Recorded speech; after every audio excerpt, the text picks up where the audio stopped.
Ricardo Sandoval shocks Kenshiro Teraji to win unified flyweight titles. Full fight breakdown. In a shocking turn of events that few saw coming, Ricardo Sandoval pulled off a stunning upset over Kenshiro Teraji, claiming the unified WBC and WBA flyweight world titles by a 12-round split decision.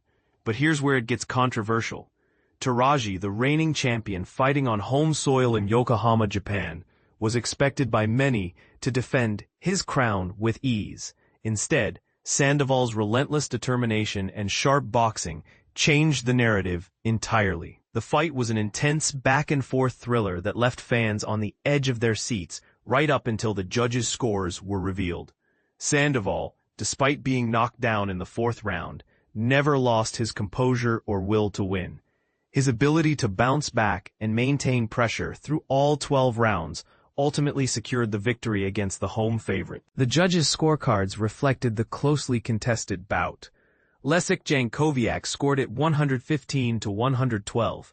Joseph Gwilt gave a wide margin with 117-110 for Sandoval, while Paul Cardini saw it narrowly for Teraji at 114-113. This split decision illustrates just how tightly matched the fighters were, and of course, sparked debate over the judgment. Before this clash, Teraji was widely considered one of the top pound-for-pound fighters, with serious aspirations to become the undisputed flyweight champion. He had his eyes set on unification and was even planning to move up in weight division shortly after, targeting Jesse Bam Rodriguez at super flyweight, 115 pounds. But Sandoval's daring performance turned those plans on their head, halting Teraji's momentum and seizing the titles in front of an electrified Yokohama crowd. The showdown headlined a triple world title fight card streamed live on DAZN, where Sandoval came out aggressively from the start, a move that surprised many fans and analysts who had initially expected Teraji to control the pace early on. Sandoval's strategy was clear: keep busy with combinations, maintain pressure, and never let Teraji settle into his rhythm. Teraji, known for his technical skill and knockout power, showed his trademark resilience and counterpunching ability, especially in rounds 3 through 6. In those early rounds, Teraji absorbed some clean shots, but retaliated with forcing Sandoval back and landing heavier blows, notably a sharp 1-2 in the fourth that floored his opponent. But Sandoval's grit shone through as he recovered quickly, refusing to be overwhelmed or discouraged. As the fight progressed, the momentum swung back and forth. Teraji's disciplined jab and uppercuts in the middle rounds were impressive, but Sandoval matched with precise counters and maintained a smart, evasive style. Round 7 was a highlight, with both fighters exchanging hard punches, neither willing to give an inch. This intensity didn't fade. Rounds 8 through 10 were marked by sustained exchanges, where each man landed significant shots, keeping fans enthralled. In the later rounds, Sandoval began to use his youth and stamina advantage, moving fluidly around the ring and landing meaningful combinations while avoiding prolonged exchanges. Teraji's output noticeably dropped. Though he still landed some powerful punches, he appeared less sharp, perhaps fatigued from the demanding pace set by Sandoval.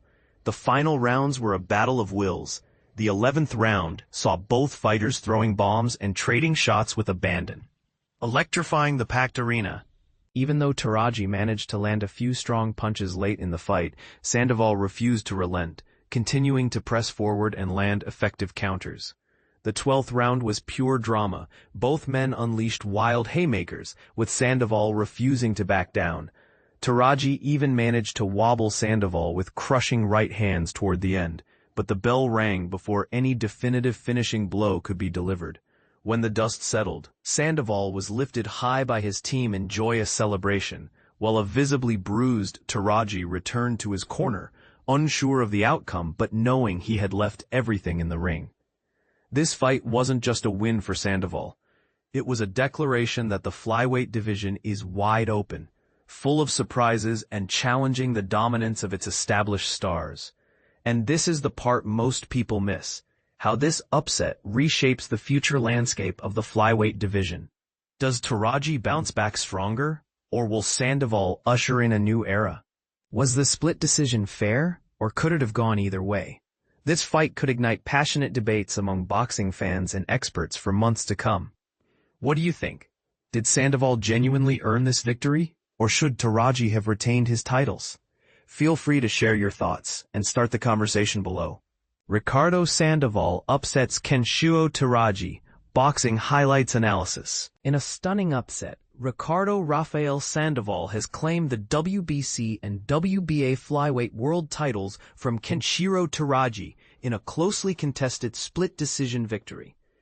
The 26-year-old Californian boxer showed incredible resilience, recovering from a fifth-round knockdown to ultimately triumph over the two-weight world champion. But the scorecards don't tell the whole story. This fight was razor close and could have gone either way. The defeat marks only the second career loss for 33-year-old Teraji, and his first since 2021.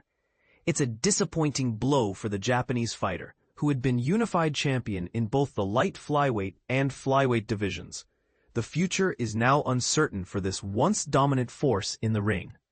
But Teraji wasn't the only Japanese fighter to fall short on the night.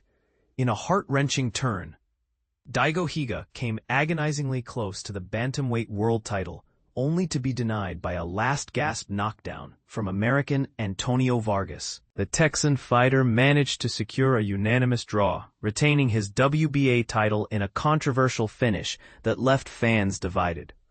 For Higa, this marks the third consecutive world championship bout on home soil that has ended in disappointment. A draw with Seiya Tsutsumi in February and a points loss to WBO champion Yoshiki Take in September have raised questions about Higa's future in the sport. Is it time for him to consider hanging up the gloves? As for Vargas, he was elevated to WBA world champion when former title holder Tsutsumi was forced to vacate due to a long-term injury. But his first title defense ended in a draw, leaving him hungry for a rematch to prove his worth. Could we see these two warriors face off once again in the ring? In a surprise post-fight twist, Tsutsumi entered the ring to call out Vargas, brandishing his own WBA belt. Vargas seemed open to the matchup, but after such a thrilling contest, Higa may well get the nod for a rematch first. There was some consolation for the Japanese fans, as Kyosuke Takami stopped Eric Roza in 10 rounds to claim the WBA light flyweight title. But overall, it was a night of high drama and near misses for the home crowd. The boxing world will be eagerly awaiting the next chapter in these fighters' stories.